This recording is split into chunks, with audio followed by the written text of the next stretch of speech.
There are hundreds of people who think they are possessed and all this.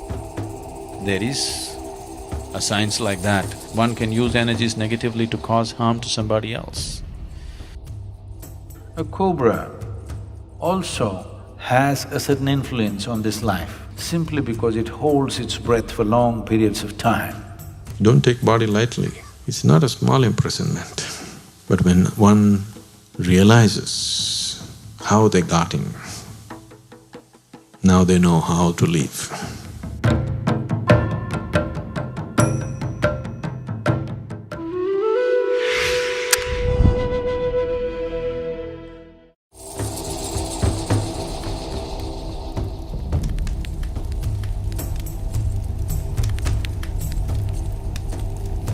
This disembodied life has no discriminatory mind. It will tend to go by its tendencies. Whatever karmic substance which is still not dissolved, which will form a certain type of tendency, will drive it in certain directions. Certain directions means wherever there is life, and the life is of such a nature that it breeds minimally. For example, a tamarind tree. If you go and watch the other trees, you will see a lot of birds will be sitting for the night's rest. No bird will settle down on a tamarind tree because the level of oxygen around a tamarind tree is extremely low. It may also move in the direction of a yogi who has a certain mastery over his breath because he is not breathing as much as others are breathing. A cobra also has a certain influence on this life simply because it holds its breath for long periods of time.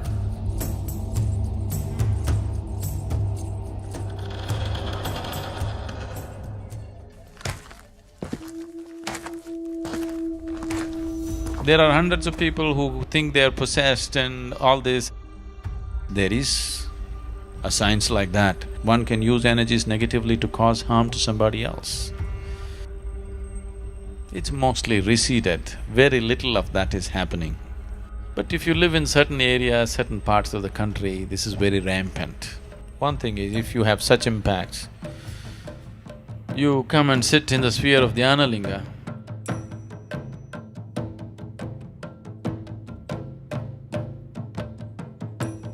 because there are occult dimensions to dhyanalinga which just nullifies all this. One Paurnami or Amavasya when things are more receptive for you, just one day, just sit there and go, that's all. It gets taken care of.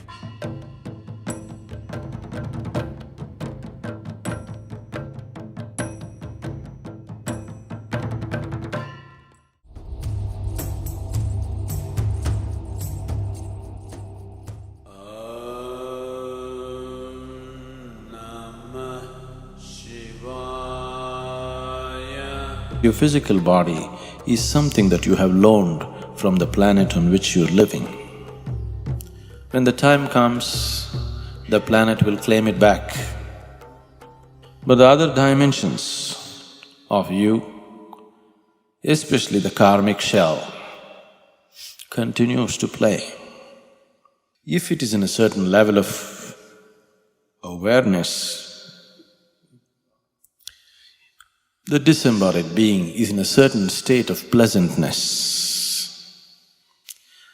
It is this that is being referred to as heaven, because they have left their physical body in a certain state of awareness. They enjoy the sweetness at a certain period of time. A holiday, a vacation, before you take on another physical body. Similarly, if people live in certain states of fear, anxiety, anger,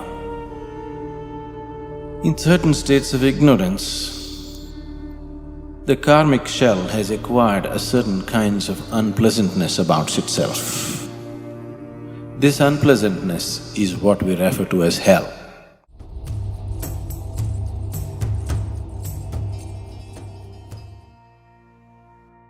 Normally when somebody dies, we say, this person is no more. But that's not the truth. He's no more the way you experience him, but he still is in any other way. Don't take body lightly.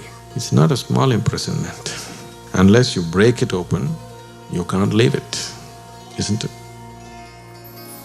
But when one realizes how they got in, now they know how to leave. If a person consciously sheds the body without damaging the body in any way, like you shed your clothes, you shed your body fully consciously, then we say this is mahatma. When a person lives like this, that's the end. Truly no more. Once again, whatever you called as myself has just dissolved and become a part of the cosmos. Full circle. Nothing but Yoga Chitta Vritti Nirodha Tada Drashtuh Swarupe Avasthanam.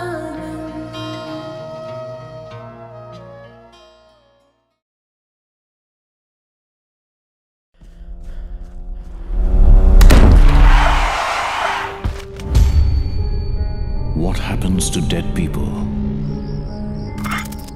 Do they become ghosts? Do they haunt houses? Do they possess you? Sadhguru demystifies the dead. When a person dies and his information is not done, his prarabdha is not done, then life is still vibrant, but body is gone. Whatever karmic substance which is still not dissolved, which will form a certain type of tendency, will drive it in certain directions.